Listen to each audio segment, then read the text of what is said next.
അപ്പോൾ നമ്മൾ കയറി വരുന്ന സ്ഥലത്ത് തന്നെ വഴിപാട് കൗണ്ടറുണ്ട്. ഈ വഴിപാട് കൗണ്ടറിൽ വന്നിട്ട് ആദ്യം നമുക്ക് ഏതൊക്കെ വഴിപാട് വേണം എന്നുള്ള വെച്ചാൽ അതിന് വേണ്ടി ഷീറ്റ് എടുക്കണം. ഏതൊക്കെ വഴിപാടുണ്ട്, ഏതൊക്കെ ദൈവത്തിനാണ് ഏതൊക്കെ വഴിപാട് എന്നൊക്കെ നമുക്കിവിടെ വിശദീകരിച്ച് അവർ എഴുതി വെച്ചിട്ടുണ്ട്. ബോർഡിൽ തന്നെയുണ്ട്.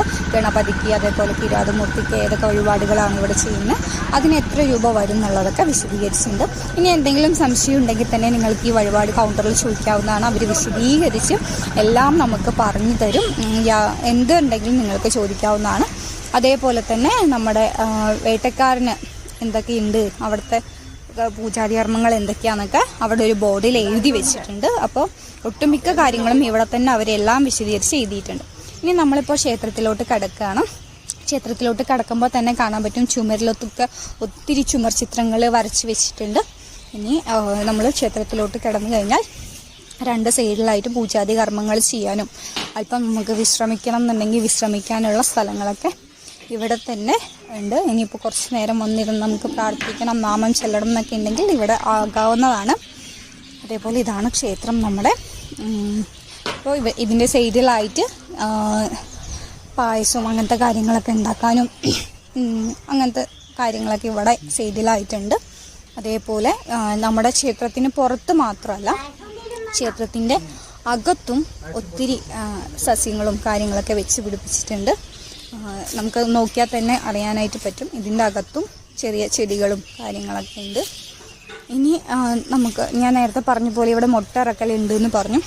എങ്ങനെയാണ് ഈ മുട്ട ഇറക്കൽ, എന്തൊക്കെയാണെന്നുള്ളതൊക്കെ കാണിച്ചു തരാം. അപ്പോൾ നമ്മുടെ തിരുമേനി കുറേ ആളുകൾ ഇത് ചെയ്യാനായിട്ട് വന്നിട്ടുണ്ട്. തിരുമേനി റെഡി ആയിട്ടുണ്ട്. അപ്പോൾ നമുക്ക് നേരെ തിരുമേനിയുടെ അടുത്ത് പോയിട്ട് കാര്യങ്ങൾ എങ്ങനെയാണെന്ന് ജസ്റ്റ് നോക്കാം. ഇപ്പോൾ തിരുമേനി ഇപ്പോൾ ചെയ്തുകൊണ്ടിരിക്കുകയാണ്. കുറേ ആളുകൾ വെയിറ്റിംഗ് ആണ്. ഇപ്പോൾ കുറേ പേര് ചെയ്തു പോയിട്ടുമുണ്ട്. ഇപ്പോൾ ബാക്കിയുള്ള ആൾക്കാരാണിത്. അപ്പോൾ തിരുമേനി നമ്മുടെ നാളും കാര്യങ്ങളൊക്കെ നോക്കി കാര്യങ്ങളെല്ലാം പറഞ്ഞു തരും. പരിഹാര മാർഗങ്ങളെല്ലാം വ്യക്തമായിട്ട് തന്നെ പറഞ്ഞു തരുന്നതാണ് ഇവിടെ. അതേപോലെ തന്നെ പ്രസാദം, ഇവിടുത്തെ പ്രസാദം ഇവിടെ തന്നെ ഉണ്ടാക്കുന്നതാണ്. വളരെ സ്വാദിഷ്ടമായ നെയ്യപ്പം, അതേപോലെ തന്നെ ലഡു. നിങ്ങൾക്ക് കണ്ടാൽ തന്നെ അറിയാൻ പറ്റും. അത്രയും വൃത്തിയോട് കൂടിയിട്ട് ഉണ്ടാക്കുന്ന നമ്മുടെ പ്രസാദമാണ് ഇവിടെ. ലഡു ആയാലും വളരെ നല്ല വലുപ്പത്തിലുള്ള ലഡു ആണ്. അതേപോലെ നെയ്യപ്പായാലും വളരെ വലുപ്പത്തിലുള്ളതാണ് ഇവിടെ ഉള്ളത്. ഞാൻ പുലാപ്പറ്റ മോക്ഷത്ത് മഹാദേവക്ഷേത്രത്തിലെ പ്രസിഡൻ്റാണ്. 11ഓളം കമ്മിറ്റി ഭാരവാഹികൾ ഉണ്ട്. ദേശക്കാരുടെയും മറ്റു ഭക്തരുടെയും അകമഴിഞ്ഞ സഹകരണം കൊണ്ട് മാത്രമാണ് ഇത് നടത്തിപ്പോരുന്നത്. 16,000 പറ നെല്ല് പാട്ടം കിട്ടുവാനുള്ള വസ്തുവും 32,000 ഏക്കർ ഭൂമിയും ഈ ശിവന് ഉണ്ടായിരുന്നു. വടക്ക് ഭാഗത്ത് ആയിട്ട് ശിവ പാർവതി, അതിന് ഒക്കത്ത് ഗണപതി, നടുക്ക് അയ്യപ്പൻ, പൂർണ്ണ, പുഷ്കല, തെക്ക് വശത്തെ കിരാതമൂർത്തി. ഇത്രയുമാണ് ഈ നാലമ്പലത്തിന് ഉള്ളിലുള്ളത്. പുറത്ത് നാഗരാജാവ്, നാഗയക്ഷി, നാഗകന്യക, ദേശനാഗങ്ങൾ, അഞ്ജനമണിരഥം എന്നീ നാഗത്തറ പുറത്ത് തെക്ക് കിഴക്കേ മൂലയിൽ ഉണ്ട്. അതിനപ്പുറം വേട്ടേക്കരങ്കാവ്, ബ്രഹ്മരക്ഷസ്, സുബ്രഹ്മണ്യ സമേതനായ നാഗങ്ങൾ എന്നിവയാണ് ഇവിടുത്തെ പ്രതിഷ്ഠകൾ. എല്ലാ 30 തിങ്കളാഴ്ചയും ഉമാമഹേശ്വരന് മംഗല്യപൂജ, ദമ്പതി പൂജ, ഉമാമഹേശ്വര പൂജ, ഭഗവത് സേവ എന്നിവ തന്ത്രി അണിമംഗലം ബ്രഹ്മശ്രീ നാരായണ നമ്പൂതിരിയുടെ കാർമ്മികത്വത്തിൽ എല്ലാ മാസവും നടത്തുന്നു. എല്ലാ ആയില്യനാളിലും നാഗക്കാവിൽ പാതിരിക്കുന്നത്ത് സുരേഷ് നമ്പൂതിരി, ശ്രീധരൻ നമ്പൂതിരി, സുനിൽ നമ്പൂതിരി എന്നിവരുടെ കാർമ്മികത്വത്തിൽ കാലത്ത് 9:30 മണിക്ക് നാഗപൂജ, വൈകുന്നേരം 5 മണിക്ക് സർപ്പബലി.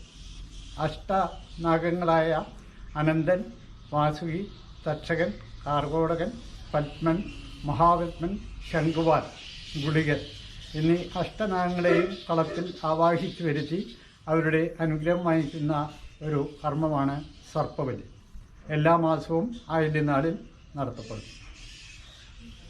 അതുപോലെ തന്നെ ഗണപതിക്ക് മുട്ടറക്കൽ കർമ്മം എല്ലാ ദിവസവും കാലത്ത് 9:30 മണിക്ക് നടത്തുന്നു. അതിൻ്റെ കാർമ്മികത്വം നിർവഹിക്കുന്നത് മേൽശാന്തി ശ്രീരാമസ്വാമിയാണ്. അതിൻ്റെ ഫലവും അപ്പോൾ തന്നെ പറയുന്നു. ടോക്കൺ സിസ്റ്റം പ്രകാരമാണ് ഇവിടെ നടത്തപ്പെടുന്നത്. ഒരു ടോക്കൺ മുട്ടറുത്ത് ബലപ്രാപ്തി പറഞ്ഞതിന് ശേഷമാണ് അടുത്ത ടോക്കൺ. അങ്ങനെ ദിവസവും 50ഓളം ടോക്കൺ ഉണ്ടായിരിക്കും, ഭക്തരുണ്ടായിരിക്കും. 50ഓളം ഭക്തർ നിത്യേന ഇവിടെ സന്ദർശിച്ച് മുട്ടറത്ത് ബലം പറയൽ കർമ്മത്തിൽ വ്യാപൃതരാകുന്നു. ഞായറാഴ്ച ദിവസങ്ങളിൽ ഏകദേശം 100ഓളം ഭക്തജനങ്ങൾ മുട്ടറക്കാനായി ഇവിടെ നിത്യവും എത്തിച്ചേരുന്നു. പ്രധാനപ്പെട്ട വഴിപാടുകളായി ഇവിടെ നടത്തപ്പെടുന്നത് ഉമാമേശ്വര പൂജ, മംഗല്യ പൂജ, ദമ്പതി പൂജ എന്നിവയാണ്.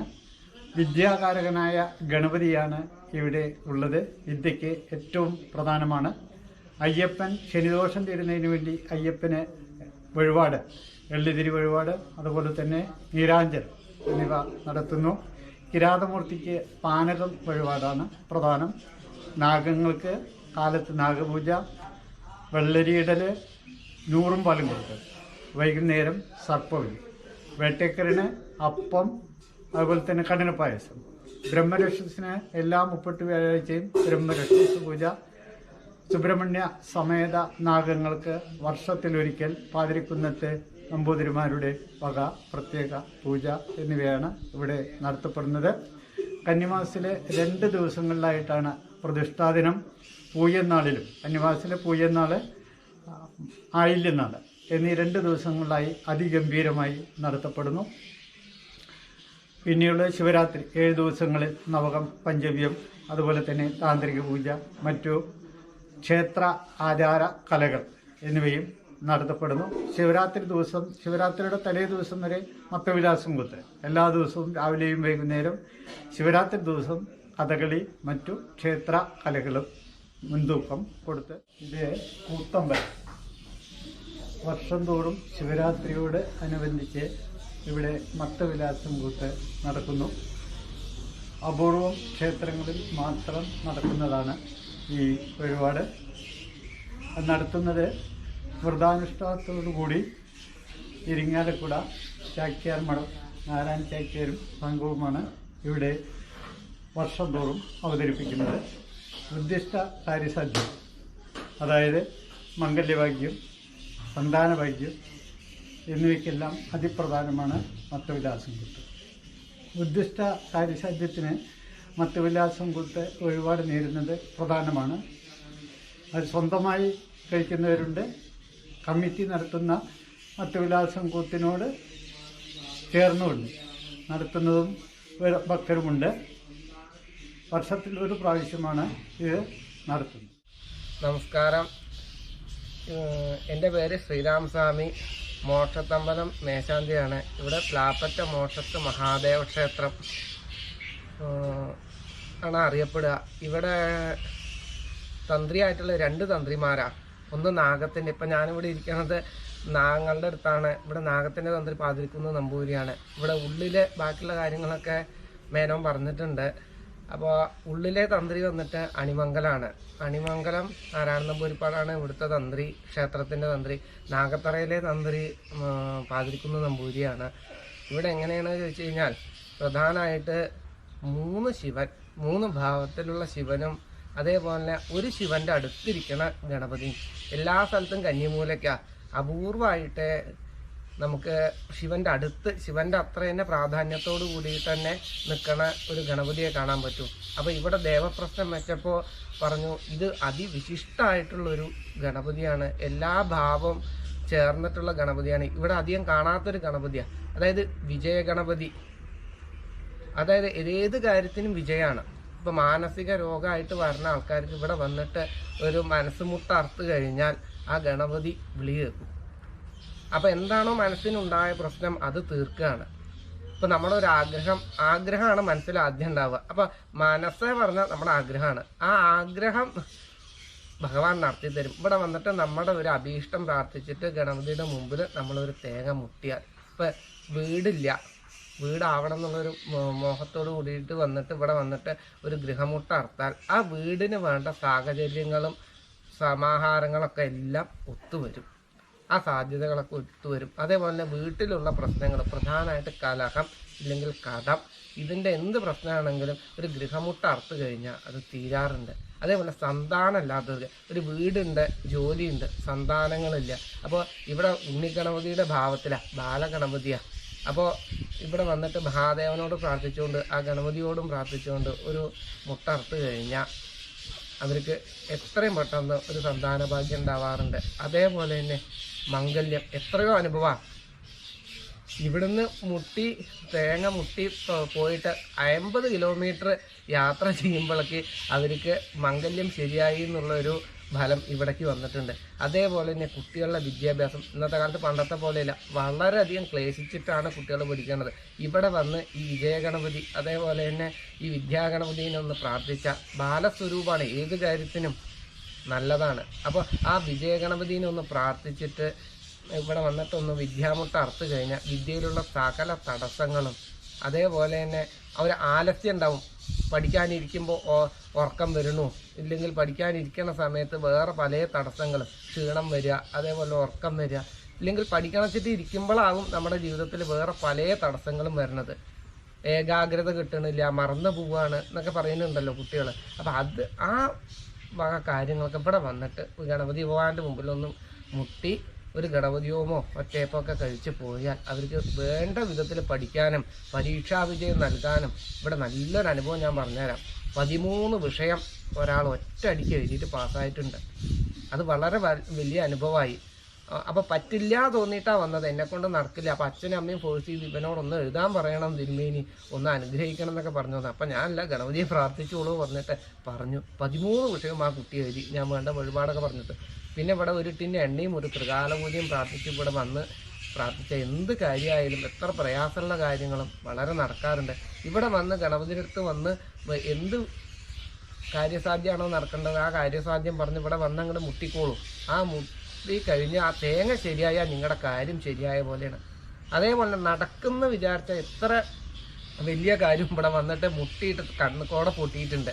അതപ്പോൾ ഞാൻ പറഞ്ഞു ഇത് നടക്കുന്നു തോന്നണില്ല പറഞ്ഞു. അതേപോലെ അത് നടക്കാതിരുന്നിട്ടുണ്ട്. പല അനുഭവങ്ങളും, ഒരനുഭവമല്ല പല അനുഭവങ്ങളും അവിടെ ഉണ്ടായിട്ടുണ്ട്. അപ്പോൾ അതുകൊണ്ട് നിങ്ങളെല്ലാവരും ഈ മോക്ഷത്തമ്പലത്തേക്ക് വരിക. ഇത് കുതിരവട്ടം സ്വരൂപം ഊരായ്മക്കാരിലും അതേപോലെ അണിമംഗലം പതിരിക്കുന്ന നമ്പൂരിയുടെ തന്ത്രത്തിലും നടക്കുന്ന ഒരു അമ്പലമാണ്. പിന്നെ കമ്മിറ്റിക്കാരും ദേശവാസികളുടെയും സഹകരണം കൊണ്ട് വളരെ നന്നായിട്ടും അഭിവൃദ്ധിയോടുകൂടിയും ഇവിടെ പോകുന്നു. പ്രത്യേകിച്ച് ഇവിടുത്തെ ഈ ഒരു പ്രകൃതി സൗന്ദര്യവും ഈ വവ്വാലും ഒക്കെ ഒന്ന് എടുത്തു പറയേണ്ട കാര്യമാണ്. വേറെ എവിടെയും വരുന്നവരൊക്കെ പറയുന്നുണ്ട് ഇത്രയും വവ്വാലുകൾ കൂടി ചേർന്നിട്ട് കണ്ടിട്ടില്ല. ഈ അപമൃത്യു ആയിട്ട് മരിച്ച ആൾക്കാരുടെ വേദങ്ങളാണ് ഇവിടെ വന്ന് ശിവനെ ഭജിച്ചുകൊണ്ട് മോക്ഷം കിട്ടാൻ വേണ്ടി പ്രാർത്ഥിക്കണത് എന്നും അതുകൊണ്ടാണ് ഇവിടെ മോക്ഷത്തമ്പലം എന്നുള്ള പേര് വന്നതെന്നും ഒരു ചെറിയ ഐതിഹ്യവും നാട്ടുകാരുടെ ഒരു കാലാന്തരമായിട്ട് വന്നിട്ടുള്ള ഒരു വചനത്തിൽ പഴമൊഴിയായിട്ട് പറയാറുണ്ട് പഴയ ആൾക്കാർ. ഇവിടെ വരുമ്പോൾ തന്നെ ഇവിടുത്തെ പ്രകൃതി സൗന്ദര്യം അതേപോലെ നക്ഷത്രവനം, ഓരോ ആൾക്കാരുടെ നക്ഷത്രത്തിലും ഇവിടെ നക്ഷത്രവനം വെച്ച് പിടിപ്പിച്ചിട്ടുണ്ട്. അവരവരുടെ വൃക്ഷങ്ങൾ വന്ന് 3 വലത്ത് വെച്ച് ഒരു കുടം വെള്ളം അതിലൊഴിച്ച് പ്രാർത്ഥിച്ചു പോയാൽ ആ ഗ്രഹദോഷങ്ങളും നാൾദോഷങ്ങളൊക്കെ തീരാറുണ്ട്. പ്രധാനമായിട്ട് എന്താ ചോദിച്ചു കഴിഞ്ഞാൽ ഭക്തജനങ്ങൾ മാത്രമൊന്നല്ല ഇവിടെ വരാറ്, ഇവിടുത്തെ ദേശവാസികൾ പുറത്തുനിന്ന് ഒരുപാട് പേര് വരാറുണ്ട്, ഗൾഫിൽ നിന്ന് ഒരുപാട് കോള് വരാറുണ്ട്. ഏത് ദേശത്തുള്ള ആൾക്കാരായാലും കമ്മിറ്റിക്കാരും അതുപോലെ തന്നെ ഇവിടുത്തെ ഭക്തജനങ്ങളെല്ലാവരും പ്രചരിച്ച് എന്ത് കാര്യത്തിനും മുന്നിട്ടിറങ്ങി അവരുടെ ആവശ്യങ്ങൾ പരിഗണിച്ചു കൊടുക്കാൻ തയ്യാറാണ്. പോരാത്തതിന് ഇപ്പോൾ ഒരു സന്തോഷ വാർത്ത നടത്തിയത് അടുത്തിടെയായിട്ട് ഇപ്പോൾ എല്ലാ ഞായറാഴ്ചയും അന്നദാനം തുടങ്ങിയിട്ടുണ്ട്. കാരണം പലരും ഇന്നത്തെ കാലത്ത് അന്നം കൊടുക്കാൻ വളരെയധികം താല്പര്യപ്പെടുന്നുണ്ട്. അപ്പോൾ അന്നദാനം ചെയ്യണത് വളരെ അത്യുത്തമാണ്. ഗജതുരംഗ സഹസ്രം കോകുലം കോടിദാനം കനകരചിതപാത്രം മേധിനി സാഗരാന്തം ഉഭയകുല വിശുദ്ധ കോടികന്യാപ്രദാനം നഹി നഹി ബഹുദാനം അന്നദാന സമാനം എന്നാണ്. അത്രയും പവിത്രത ആ അന്നദാനത്തിന് കൽപ്പിച്ചിട്ടുണ്ട്. അപ്പോൾ അതുകൊണ്ട് അന്നദാനം കഴിക്കാൻ പലരും പിറന്നാള് അതുപോലെ തന്നെ 28 ഇല്ലെങ്കിൽ അച്ഛൻ്റെ അമ്മയുടെ ശാർദ്ധക്രിയകൾ നടക്കുന്ന ദിവസമൊക്കെ ഇവിടെ ചെയ്താൽ വളരെ നല്ലത്. മോക്ഷത്തപ്പനല്ലേ, അപ്പോൾ മോക്ഷഗതിക്ക് കൊടുക്കാൻ അന്നദാനാദി കാര്യങ്ങൾ, ഗണപതിയുടെ കാര്യം പറഞ്ഞു, മുട്ടറക്കണ കാര്യം പറഞ്ഞു. ദേവന് പ്രധാനപ്പെട്ടതായിട്ട് വാർഷികമായിട്ട് ഉമാമഹേശ്വര പൂജയും മത്തവിലാസം കൂത്തുമാണ്. മത്തവിലാസം കൂത്ത് നടത്തണത് ഇവിടെ വന്നിട്ട് കിരാതമൂർത്തിക്കാണ്. ഉമാമഹേശ്വര പൂജ ഉമാമഹേശ്വരനും. അപ്പോൾ വേട്ടേക്കരുടെ നാളികേരേറുണ്ട്. അപ്പോൾ കിരാതസൂനും കിരാതമൂർത്തിയും ഉമാമേശ്വരനും 3 ഭാവത്തിലുള്ള ശിവനുണ്ട്, യശസ്സുണ്ട്, നാഗങ്ങളുണ്ട്, പ്രധാനമായിട്ടും നമ്മുടെ ഗണപതി ഉണ്ട്. അപ്പോൾ ഇവിടെ വന്ന് വിഘ്നേശ്വരനെ സ്മരിച്ച് ആദ്യം ഗണപതി കലവും ദേവി വിനായകവും എന്നാ, കലികാലത്ത് ദേവിക്കും വിനായകനാണ് ശക്തി എന്നാണ്. അപ്പോൾ ബാക്കിയുള്ളവർക്ക് ശക്തി ഇല്ല എന്നല്ല, പക്ഷേ പെട്ടെന്ന് പ്രസാദിക്കും. അപ്പോൾ അതുകൊണ്ട് ഇവിടെ വന്ന് എല്ലാവരും ഗണപതിയെ തൊഴുത് പ്രാർത്ഥിച്ച് പോവുക. എല്ലാവർക്കും നമസ്കാരം. ഈ വീഡിയോ എടുത്ത എന്താ പേര്? സഞ്ജയിനെ എല്ലാവരും സപ്പോർട്ട് ചെയ്യുക, ലൈക്ക് ചെയ്യുക. നമസ്കാരം. ഞാൻ ഈ മോക്ഷത്തെ അമ്പലത്തിൻ്റെ ഒരു കമ്മിറ്റി അംഗമാണ്. ഇപ്പം നിലവിൽ ഔദ്യോഗിക പദവി ഇതിൻ്റെ ട്രസ്റ്റി അംഗമാണ്. ഞാൻ 2011 തൊട്ടിട്ട് ഈ അമ്പലത്തിൽ വരാൻ തുടങ്ങിയതാണ്. ഞങ്ങളിവിടെ വന്നപ്പോൾ ഈ അമ്പലം വളരെയധികം ദൈനംദിന കൃത്യങ്ങളൊക്കെ തന്നെ ഒരു അങ്ങനത്തെ ഒരു അവസ്ഥയിലായിരുന്നു. ഇപ്പോൾ അവിടെ നിന്നൊക്കെ മെച്ചപ്പെട്ട് ഒരുപാട് പുരോഗതിക്ക്, അതായത് ജനങ്ങളുടെ സഹകരണത്തോടെ, കമ്മിറ്റിയുടെ ഉണ്ട്, അതിലുപരി ജനങ്ങളുടെ സഹകരണത്തോടെ വിപുലമായ രീതിയിൽ ഞങ്ങൾ നടത്താൻ ശ്രമിക്കുന്നുണ്ട്. ഇവിടേക്ക് കിട്ടിയ മുഴുവൻ സമ്പാദ്യവും ദേവൻ്റെ ആവശ്യത്തിലേക്കായിട്ട് ഞങ്ങൾ വിനിയോഗിക്കുന്നുണ്ട്. ഇവിടുത്തെ കമ്മിറ്റി അംഗങ്ങളോ മറ്റാരെങ്കിലോ യാതൊരു തരത്തിലുള്ള ദുർവിനിയോഗമോ ഇല്ലെങ്കിൽ അങ്ങനെയുള്ള കാര്യങ്ങളൊന്നും ഞങ്ങളാരും ചിന്തിച്ചിട്ടുമില്ല, ചെയ്യലുമില്ല. പിന്നെ ഞാനിപ്പോൾ ഈ പിടിച്ചു നിൽക്കുന്ന സസ്യം ഇതൊരു അപൂർവ സസ്യമാണ്. എല്ലാ പ്രദേശങ്ങളിലും അങ്ങനെ കാണാൻ കഴിയില്ല. ഇതിൻ്റെ പേര് കൃഷ്ണപ്പേരാൽ എന്നാണ്. ഇത് എന്ന് വെച്ചാൽ ഇതിൻ്റെ ഐതിഹ്യം എന്താണെന്ന് വെച്ചാൽ, പണ്ട് ശ്രീകൃഷ്ണൻ ഗോപികമാരോടൊത്ത് നടക്കുന്ന സമയത്ത് ഗോപികമാർ വെണ്ണ ഈ കുമ്പിളിൽ, ഇതുപോലെ ഒരു കുമ്പിളാണ് ഇതിൻ്റെ രൂപം. അപ്പോൾ ഇതിലാണ് കോരിയിട്ട് ഗോപികമാർ ശ്രീകൃഷ്ണന് സമർപ്പിച്ചിരുന്നത് എന്നതാണ് ഇതിൻ്റെ ഐതിഹ്യം.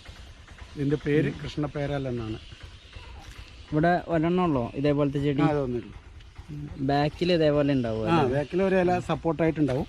ഇതങ്ങനെ നടുവിൽ ഇങ്ങനെ കുമ്പിള് പോലെ അങ്ങനെ കഴിക്കാൻ വേണ്ടിയിട്ട് വ്യക്തമായിട്ട് കുമ്പിള് വേണ്ട. ഇത് പുറത്തേക്ക് പോവില്ല. അതിൻ്റെ പ്രകൃതിദത്തമായ ഒരു ഇതാണ്, കഴിവാണ് ഈ സസ്യത്തിന് കിട്ടിയത്.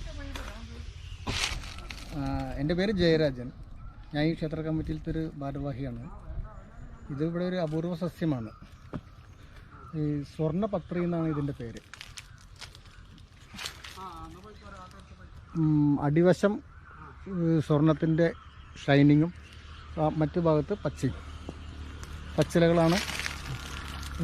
ഒറ്റപ്പാലം NSS കോളേജിലെ ബോട്ടണി ഫൈനൽ ഇയർ സ്റ്റുഡൻസ് ഇതിനെക്കുറിച്ച് ഇവിടെ വന്നിട്ടാണ് റിസർച്ച് ചെയ്യണത്. ഇതൊരു അപൂർവ സസ്യമാണിത്. എല്ലായിടത്തും കണ്ടൊന്നും വരും, കേട്ടോ. അതിൻ്റെ ഒരു വല്ലാത്തൊരു പ്രത്യേകതയാണ്. ഇതിൻ്റെ കായ്കൾ പക്ഷികൾക്കും മനുഷ്യർക്കും തിന്നാമെന്നാണ് പറയുന്നത്. പക്ഷേ അതാരും ഇത് ഉപയോഗിക്കുന്നത്. വലിയ മരമാണോ? വലിയ മരമാണ്. അപ്പുറത്ത് വലിയ മരമുണ്ട് ഇതിൻ്റെ. ഈ ക്ഷേത്രത്തിൽ സംരക്ഷിച്ചു വരുന്നതാണ് ഈ നക്ഷത്രവനം. 27 നാളിൻ്റെയും പേരിലുള്ള മരങ്ങൾ ഇവിടെ വെച്ച് പിടിപ്പിച്ചിട്ടുണ്ട്. അത് ഓരോരുത്തരുടെയും നാള് പ്രകാരമുള്ള മരത്തിൻ്റെ ചുവട്ടിൽ ആൾക്കാർ ഇവിടെ വന്ന് കുടത്തിൽ വെള്ളമെടുത്ത് ഒഴിക്കുന്നുണ്ട്. അതായത് പരിസ്ഥിതി സംരക്ഷണമായിട്ട് പണ്ട് ഋഷിവര്യന്മാർ ഉണ്ടാക്കിയെടുത്തൊരു സൂത്രമായിരിക്കാം ഈ ഒരു സംഭവം. അപ്പോൾ അതിൻ്റെ പേരിൽ പരിസ്ഥിതിയും കൂടി നമ്മൾ സംരക്ഷിക്കുന്നു. അതാണ് അതിൻ്റെ ഒരു കാര്യം. വെള്ളയിരിക്ക് ഏറ്റവും എരിക്കിൽ അപൂർവവും ഔഷധ ഗുണം ഏറ്റവും കൂടിയത്. വെള്ളപ്പൂവ അല്ലേ? മറ്റേ സാധാരണ നമ്മൾ കാണുന്ന ആ പൂവ, വയലറ്റ് പൂവായിട്ടുള്ളത്. അത് ഇത് എല്ലായിടത്തും അങ്ങനെ ഉണ്ടാവില്ല. വെള്ള അല്ലേ? Okay okay.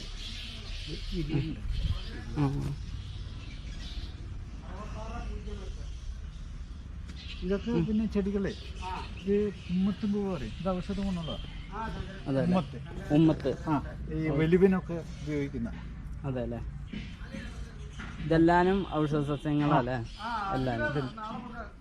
പിന്നെ ഇവിടേക്ക് വേണ്ട പൂക്കള് എല്ലാനും ഇവിടെ നിന്ന് തന്നെ അല്ലേ? അധികപക്ഷം വേനൽക്കാലമായിട്ട് കുറേശ്ശെ. പേര് വേലായുധൻ. ഞാൻ പിന്നെ ആശാരിയാണ്. എൻ്റെ അമ്പലത്തിൻ്റെയൊക്കെ വർക്ക് എടുക്കുന്ന ആൾ തന്നെയാണ്. ഇത് പിന്നെ നാഗത്തേക്ക് എന്ന് അറിയപ്പെടുന്ന ഒരു 2000 വർഷമെങ്കിലും പഴക്കമുള്ള തേക്കാണ്. പിന്നെ ഇപ്പോൾ അടുത്ത ഈ പ്രദേശത്തോ അല്ലെങ്കിൽ ഈ പാലക്കാട് ഡിസ്ട്രിക്റ്റിൽ നമ്മൾ കണ്ടിട്ടില്ല.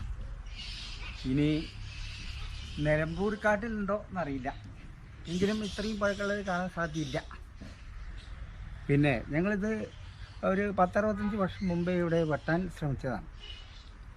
പിന്നെ ഇവിടുത്തെ ഊരാളന്മാർ അന്ന് ഈ അമ്പലത്തിന് വേണ്ടി എന്താ പറയുക പുതുക്കി പണിയാൻ വെട്ടാൻ പിന്നെ നിയോഗമുണ്ടായി. പക്ഷേ അന്ന് വെട്ടാൻ പറ്റിയില്ല. കാരണം അന്ന് അതിന് സർപ്പങ്ങളൊക്കെ വളഞ്ഞ് പിന്നെ ഞങ്ങൾക്ക് എന്താ പറയുക വെട്ടാൻ പാടില്ല എന്ന് തന്നെയാണ് പിന്നെ അന്ന് പറഞ്ഞത്. അപ്പോൾ ഇത്രയും പഴക്കമുള്ള ഒരു തേക്ക് ഞങ്ങളുടെ ജീവിതത്തിലും കണ്ടിട്ടില്ല. ഇനിയിപ്പോൾ ഞാൻ പറഞ്ഞില്ലേ നമ്മുടെ അടുത്ത പ്രദേശത്ത് എവിടെയില്ല ആണ് ഞങ്ങൾ കണ്ടത്. അപ്പോൾ ഇതിനെ ഞങ്ങൾ ഇപ്പോൾ ഇതിന് വാളൊന്നും പിടിക്കുന്നില്ല. ഇതിപ്പോൾ എപ്പോഴാണ് വീണത് കഴിഞ്ഞ മഴക്കാലം. പിന്നെ അപ്പുറത്ത് എന്താണ് ശിവൻ്റെ ക്ഷേത്രം, ഇപ്പുറത്ത് വേട്ടേക്കരൻ്റെ, അപ്പുറത്ത് നാഗത്തറ. അതിൻ്റെ എന്താണ് ഈശകോണിലേക്കാണ് വീണിരിക്കുന്നത്. ഈശകോണ് മുതൽ നിരതികോണ് വരെ, ഈശകോണ് മുതൽ നിരതികോണ് വരെ ഉള്ള കോണിലാണ് വീണ് കിടക്കുന്നത്. ഒരു അനർത്ഥവും കൂടാതെ വെറും 10-15 അടി അകലത്തിൽ ഉള്ള ഈ ക്ഷേത്രങ്ങളുടെ ഈ കോണിലാണ് ഈ മരം വീണ് കിടക്കുന്നത്. അതൊരു അത്ഭുതമായിട്ട് തന്നെയാണ് ഈ നാട്ടുകാരും ഞങ്ങളും ഇവിടെ വരുന്നവരുമൊക്കെ കണ്ടിട്ടുള്ളത്. അവർക്ക് എന്താ പറയുക അത്ഭുതം തോന്നിയിട്ടുള്ളത്. ഞങ്ങൾ ഈ തേക്ക് ഒന്നും ചെയ്യുന്നില്ല, വാള് പിടിക്കില്ല, നമ്മൾക്കിതിലേക്ക് ഉപയോഗിക്കാൻ പറ്റില്ല എന്നുള്ളതാണ് നമ്മൾ കണ്ടിരിക്കുന്നത്. ആയതുകൊണ്ട് ഇതിനെ ഇങ്ങനെ നിർത്തിക്കൊണ്ട് പിന്നെ ഒരു അനന്തശയനം പിന്നെന്താണ് കൊത്തി ഇടാനാണ് ഞങ്ങൾ ഉദ്ദേശിക്കുന്നത്. ഇതിന് വേറെ ഒന്നും ഞങ്ങൾ ചെയ്യുന്നില്ല. മത്തവിലാസം കൂത്ത് വർഷം തോറും നടക്കുന്ന ശിവരാത്രിയോടനുബന്ധിച്ച് നടക്കുന്ന മത്തവിലാസം കൂത്തിൻ്റെ ഒരു രത്ന ചുരുക്കാണ്. ഇതിൽ ബലശ്രുതി കുറിച്ചിട്ട് 4 വാചകങ്ങൾ എഴുതിയിട്ടുണ്ട്. ദക്ഷിണാമൂർത്തിയായ ശിവൻ്റെ വിവാഹം മംഗല്യയുഗത്തിനുള്ളതാണ്. സുബ്രഹ്മണ്യൻ്റെ ജനനം സന്താനഭാഗ്യത്തിനാണ്. താരകാസുരവധം ശത്രുനാശത്തിനുള്ളതാണ്. സത്യസോമൻ്റെ സ്വരൂപം പാപനാശം കാര്യസിദ്ധി എന്നിവയ്ക്കാണ് ഇത് പ്രധാനമായി നടത്തപ്പെടുന്നത്.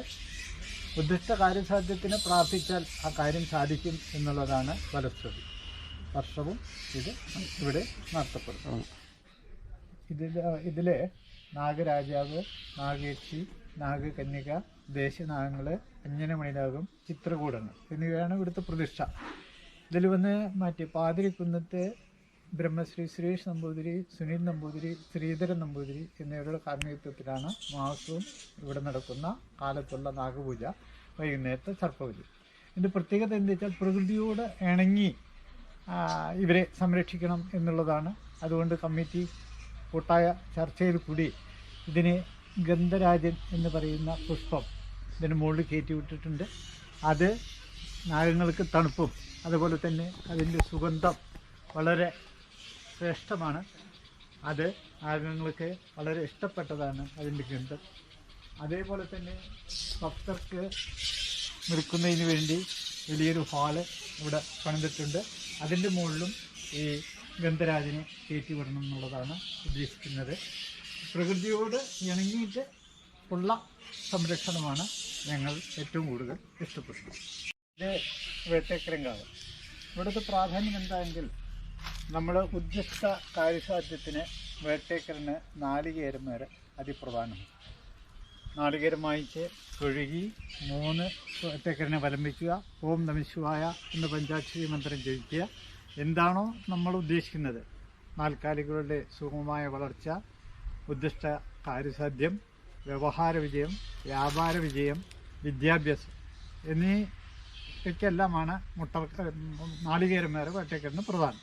3 വലം വെച്ച് അതിനെ സ്വയം നാളികേരക്കല്ലിൽ അവനവനും തന്നെ സ്വയം നാളികേരക്കല്ലിൽ എറിഞ്ഞ് പഠിക്കുന്നു. പ്രധാനപ്പെട്ട ഒരു വഴിപാടാണ്. ധാരാളം ആളുകൾ ഇതിൽ പങ്കാളികളാകുന്നു.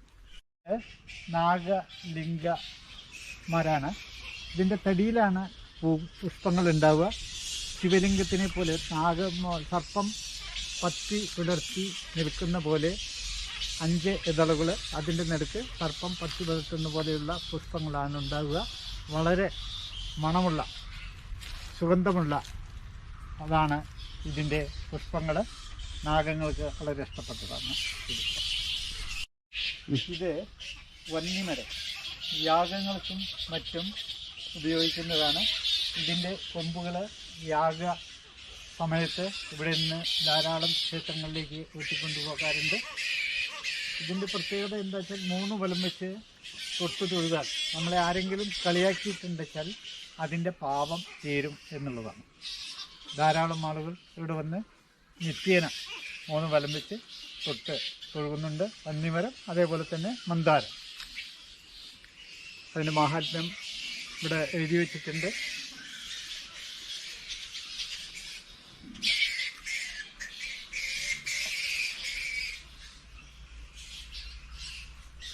അപൂർവ മരങ്ങൾ വെച്ചുപിടിപ്പിക്കുന്ന ഒരു പ്രവണത ഈ കമ്മിറ്റി കൊണ്ട് നടത്തുന്നുണ്ട്. ഇത് രുദ്രാക്ഷ മരമാണ്.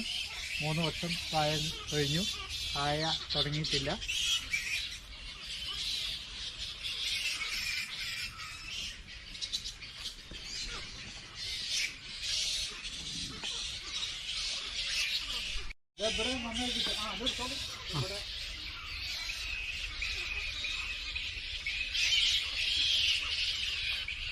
ഗണപതിക്ക് ഇവിടെ മുട്ടറക്കൽ വളരെ പ്രധാനമാണ്. വിദ്യാമുട്ട്, ശത്രുമുട്ട്, വിവാഹമുട്ട്, ദാമ്പത്യമുട്ട്, അങ്ങനെയുള്ള ഒട്ടനവധി മുട്ടറക്കൽ ഇവിടെ ഗണപതിക്ക് വേണ്ടി നടത്തുന്നുണ്ട്. അതിലൊക്കെ ഫലസിദ്ധി കിട്ടൽ ഇദ്ദേഹം പറയുന്ന മേൽശാന്തി ശ്രീരാമസ്വാമി പറയുന്ന ആ ഫലസിദ്ധി ഒട്ടനവധി ആൾക്ക് കിട്ടുകയും ചെയ്യുന്നുണ്ട്. ഒക്കത്തിരിക്കുന്ന ഗണപതിയാണ്. ഇത് വന്ന് ബ്രഹ്മരക്ഷസ് എല്ലാ 30 വ്യാഴാഴ്ചയും ഇവിടെ പൂജ നടത്തുന്നു. അതുപോലെ തന്നെ ഇതിൽ സുബ്രഹ്മണ്യ സമേതനായ നാഗങ്ങൾ, അതാണ് ഇവിടെ.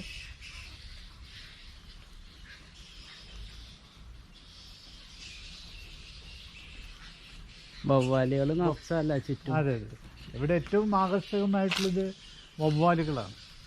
അത് വന്ന് മറ്റേ അപമൃത്യു, അപകടമരണം ഇതൊക്കെ സംഭവിച്ച അവരുടെ ആത്മാക്കൾ മോക്ഷത്തിന് വേണ്ടിയിട്ട് ഇവിടെ വന്ന് തലകീഴായ തപസ് ചെയ്യുന്നു എന്നുള്ളതാണ്. മോക്ഷത്തപ്പൻ്റെ അടുത്ത് വന്നിട്ട് ഇത്രയും കൂട്ടമായി ഒരുത്തിയിലും ഇവയെ കാണാൻ അസാധ്യമാണ്.